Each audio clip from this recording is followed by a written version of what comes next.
Good afternoon all my dear students. Chemistry की class में आपका स्वागत है। मैं अर्पित कुमार शर्मा फिर से आपके सामने केमिस्ट्री की क्लास के साथ प्रस्तुत हुआ हूँ।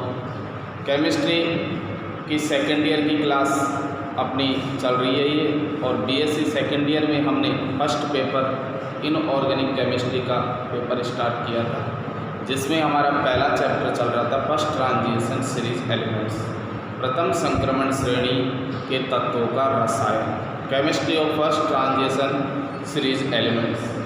तो हमने संक्रमण तत्वों की कल परिभाषा देखी थी कि ट्रांजिशन एलिमेंट्स क्या होते हैं।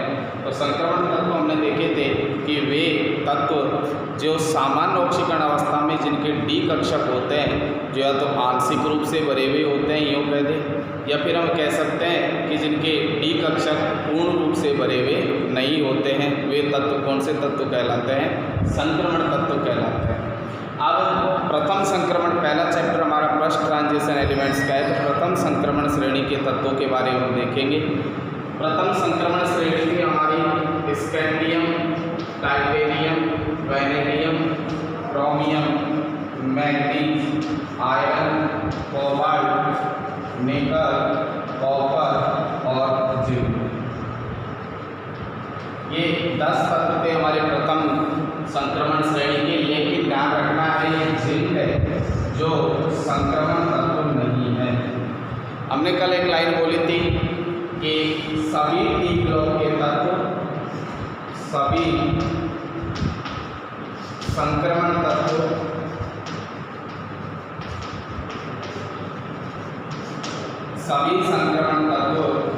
डी ब्लॉक के तत्व होते हैं। डी ब्लॉक के तत्व होते हैं, लेकिन सभी डी ब्लॉक के तत्व,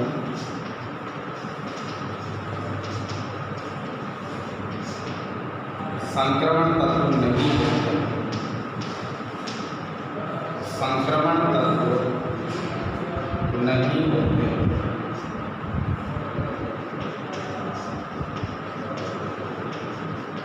ये लाइन इंपॉर्टेंट है और कंपटीशन एग्जाम में भी ट्रू एंड फॉल्स के रूप में लाइन पूछी जाती है कि सभी संक्रमण तत्व डी ब्लॉक के तत्व होते हैं, लेकिन सभी डी ब्लॉक के तत्व संक्रमण तत्व नहीं होते।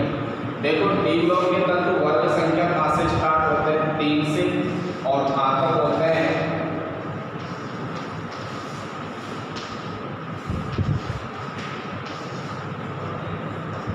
वर्ग संख्या 12।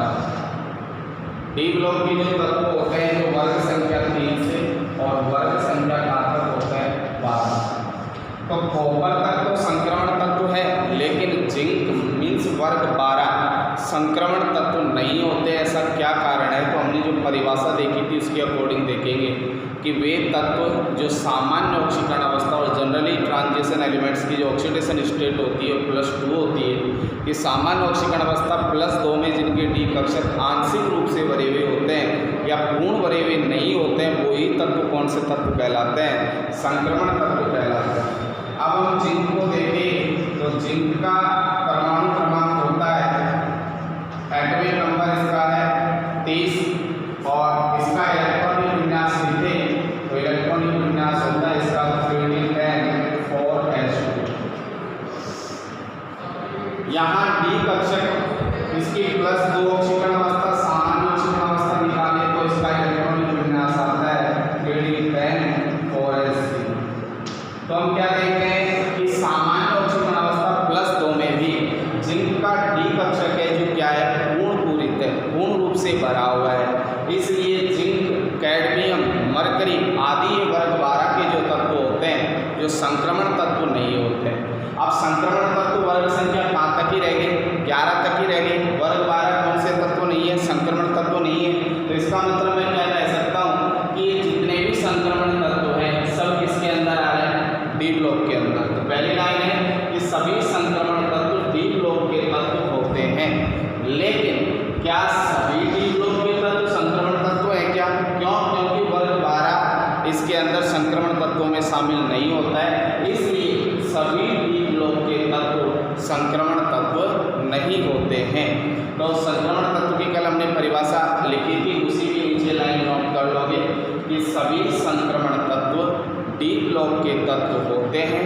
लेकिन सभी डी ब्लॉक के तत्व संक्रमण तत्व नहीं होते हैं।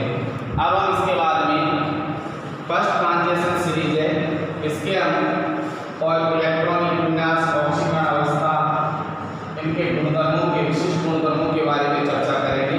तो सबसे पहले हम लिखोगे कि प्रथम संक्रमण श्रेणी, यह क्वेश्चन बना के और लिख लो जो एग्जाम में पूछा जाता है।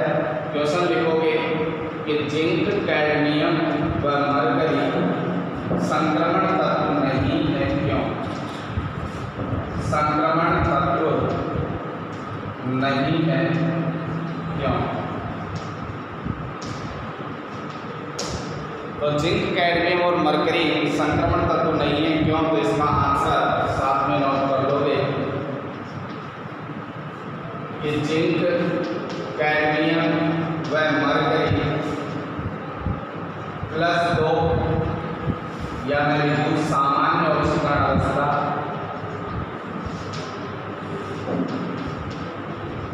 सामान्य ऑक्सीकरण अवस्था +2, जिंक, कैडमियम और मरकरी सामान्य ऑक्सीकरण अवस्था +2 में इनके डीकक्षण पूर्णपूरित, इनके डीकक्षण क्या होते हैं? पूर्णपूरित। पूर्णपूरित का मतलब डीकक्षण के अंदर कितने इलेक्ट्रॉन भरे हुए होते हैं? 10 इलेक्ट्रॉन भरे हुए होते हैं। डीकक्षण पूर्णपूरित होते हैं,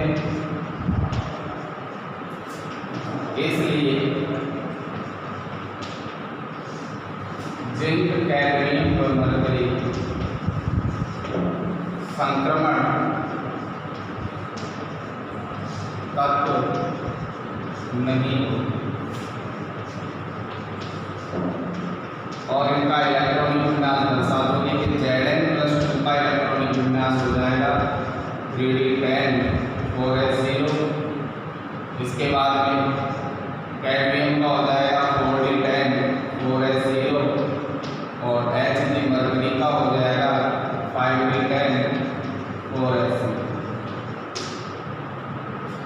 तो इनके डीकक्षण +2 ऑक्सीकरण अवस्था में, सामान्य ऑक्सीकरण अवस्था में भी इनके डीकक्षण पूर्ण रूप से भरे हुए होते हैं, इसलिए जिंक, कैडमियम और मरकरी कौन से तत्व नहीं होते? संक्रमण तत्व नहीं होते। इसके अलावा जो सामान्य ऑक्सीकरण अवस्था में जिनके डीकक्षण आंशिक रूप से भरे हुए होते हैं वो तत्व कौन से तत्व होते हैं? संक्रमण तत्व होते हैं। इतना नोट करने के बाद अब हम फर्स्ट ट्रांजिशन सीरीज का इलेक्ट्रॉनिक विन्यास देखेंगे। इसके बाद हेडिंग लगाओगे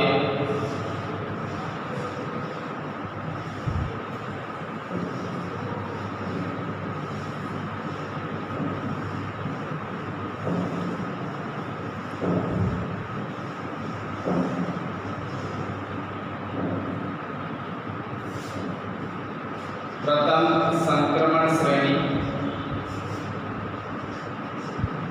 प्रथम संक्रमण श्रेणी के तत्वों का इलेक्ट्रॉनिक विन्यास, इलेक्ट्रॉनिक विन्यास। तो इस प्रकार से टेबल बनानी है। एक तरफ लिखोगे परमाणु क्रमांक, एटॉमिक नंबर, एक तरफ लिखोगे तत्व, फिर उसका नाम और फिर हम लिखेंगे उसका इलेक्ट्रॉनिक विन्यास। और इसके अंदर लिख लोगे अयुग्मित इलेक्ट्रॉनों की संख्या, अयुग्मित इलेक्ट्रॉन, अनपेयर्ड इलेक्ट्रॉन।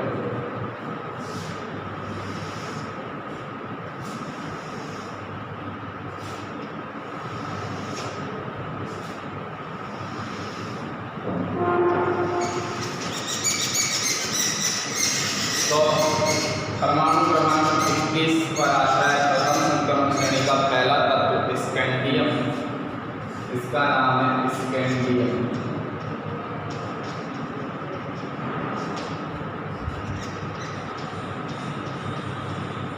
फिर 22 नंबर पर आता है टाइटेनियम,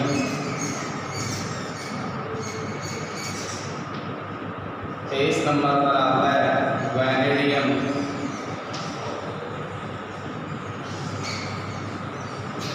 24 नंबर पर आता है क्रोमियम,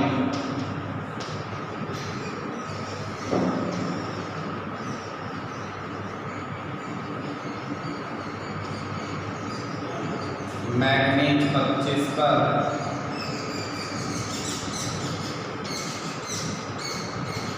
26 पर आयरन,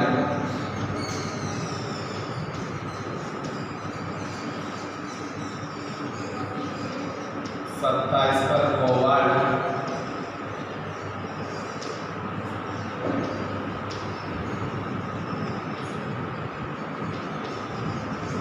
28 पर निकल,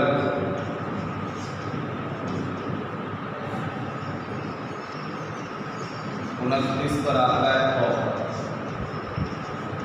और जिंक है जो संक्रमण श्रेणी का या संक्रमण श्रेणी का तत्व तो नहीं है, इसलिए हम जिंक को संक्रमण श्रेणी के अंदर शामिल नहीं करेंगे। 29 तक ही हमें इसका इलेक्ट्रॉन विन्यास देखना है। तो 18 तक इलेक्ट्रॉनिक विन्यास को किसके द्वारा दर्शाते हैं? ऑर्गन के द्वारा। AR को सबके अंदर लिखना है।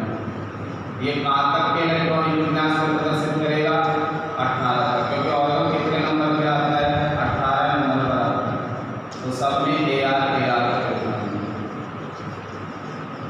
अब इसके बाद 21, तो यहाँ पर अगला इलेक्ट्रॉनिक विन्यास D के अंदर आएगा 3D1 और यहाँ हो जाएगा 4s। 18, 19, 19 और 2 कितना हो गया? 21।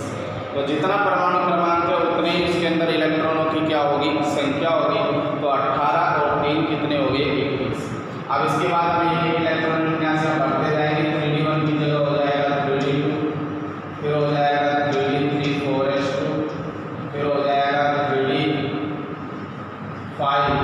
4s2, 3D5 4s2, 3D6 4s2, 3D7 4s2, 3D8 4s2 और 9 ही आएगा, यहाँ आएगा 3D10 4s2। देखो दो इलेक्ट्रॉनिक विन्यास एक्सेप्शनल केस लग रहे हैं आपको, ये अपवाद स्वरूप है, लेकिन ये अपवाद नहीं होते, इनका भी एक रीज़न होता है कि वहाँ 3D4 के स्थान पर 3D5 आया है और यहाँ 3D9 के स्थान पर 3D10 आया है। क्यों? क्योंकि इसका रीज़न है कि अर्धपूर्ण कक्षकों का स्थायित्व क्या होता है? अधिक होता है। इसलिए यहाँ D से एक इलेक्ट्रॉन किसके S से इलेक्ट्रॉन किसके अंदर चले जाएगा? D कक्षक में। S और D कक्षक के बीच में ऊर्जा का अंतर बहुत कम होता है।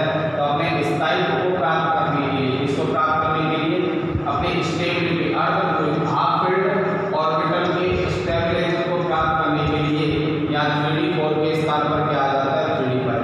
और ये पूर्ण पूरी कक्षक के स्थायित्व को प्राप्त करने के लिए 3D9 के स्थान पर क्या आ जाता है? 3D10 आ जाता है। अब इसके बाद यहाँ पर इनके आयोजित इलेक्ट्रॉनों की संख्या देखोगे तो S में तो सब पेयर इलेक्ट्रॉन, केवल D कक्षक के आयोजित इलेक्ट्रॉन देखने आपको। यहाँ पर D के अंदर इलेक्ट्रॉन कितना है? 1। यहाँ D के अंदर इलेक्ट्रॉन कितने हैं? 2। यहाँ D के अंदर कितने हैं? 3। तो देखो इलेक्ट्रॉन किस प्रकार से देखना है, जैसे ये D ऑर्बिटल होता है, इसके अंदर 5 कक्षक होते हैं। D के अंदर एक होता है कौन सा? DXY, एक होता है DYZ, एक होता है DZX, एक होता है DX2Y2 और एक होता है DZ2। तो एक एक इलेक्ट्रॉन भरेंगे तो 5 तक इलेक्ट्रॉन सब अनपेयर्ड इलेक्ट्रॉन होंगे, 5 ऑर्बिटल तक। लेकिन 5 के बाद में अगले इलेक्ट्रॉन भरेंगे तो ये इलेक्ट्रॉन पेयर होना स्टार्ट हो जाएगा। तो पाउली के अपवर्जन नियम आपने पढ़े होंगे, इलेक्ट्रॉनों को किस प्रकार से भरा जाता है। तो 5D5 तक तो सभी इलेक्ट्रॉन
इस प्रकार से ये टेबल आपको कंप्लीट उतारनी है।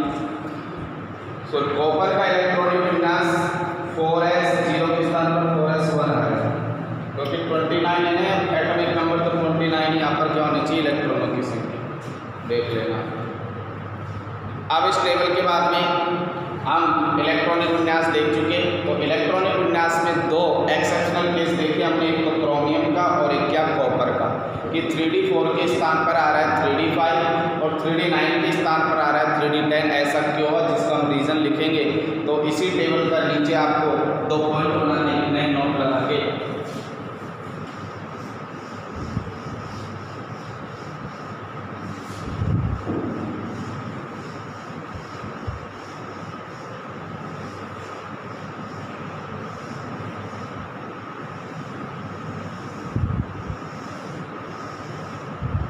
तो इसी के नीचे नोट लगा के लिखोगे। नोट नंबर फर्स्ट,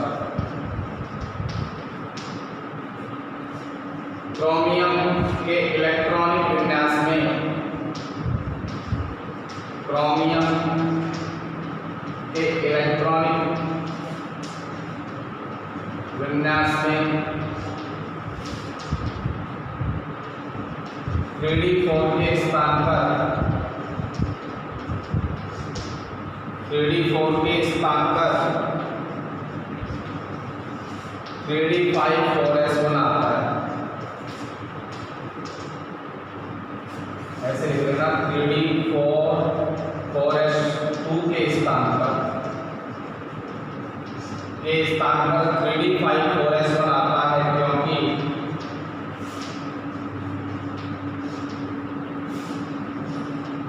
3d5 अर्धपूरित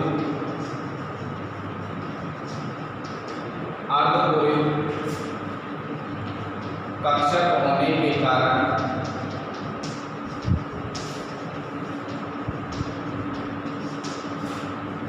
इसका स्थायित्व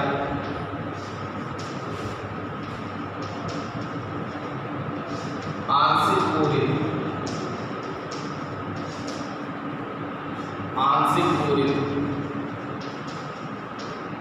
कक्षकों से अधिक होता है।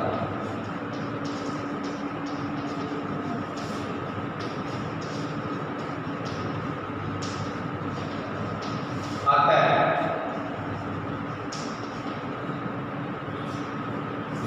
क्रोमियम अर्धपूरित विन्यास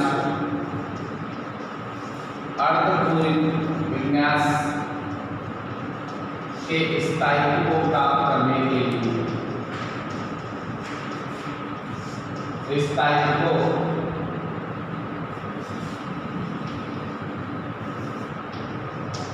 प्राप्त करने के लिए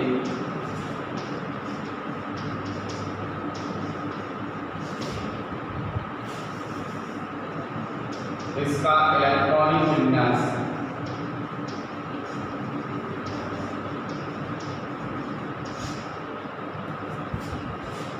(3d5 4s1) होता है।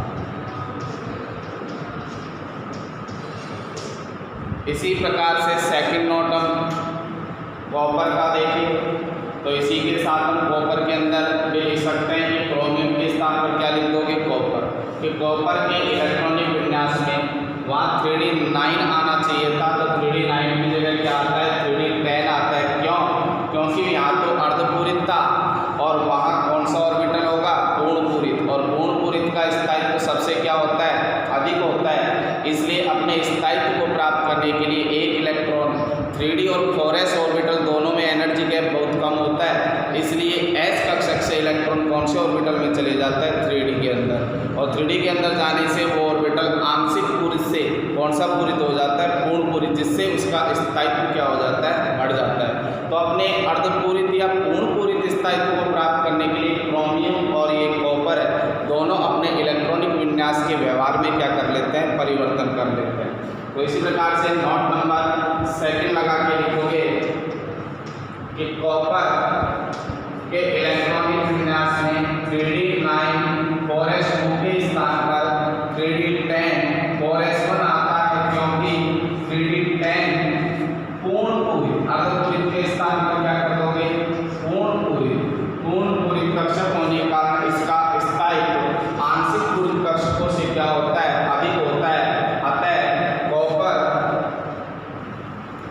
पूर्ण पूरित विन्यास के स्थायित्व को प्राप्त करने के लिए इसका इलेक्ट्रॉनिक विन्यास क्या हो जाता है, 3d10 4s1 हो जाता है।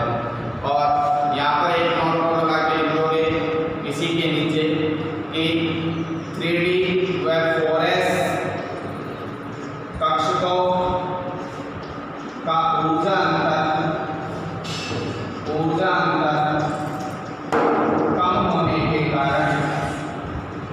कम होने के कारण 4s कक्षक से इलेक्ट्रॉन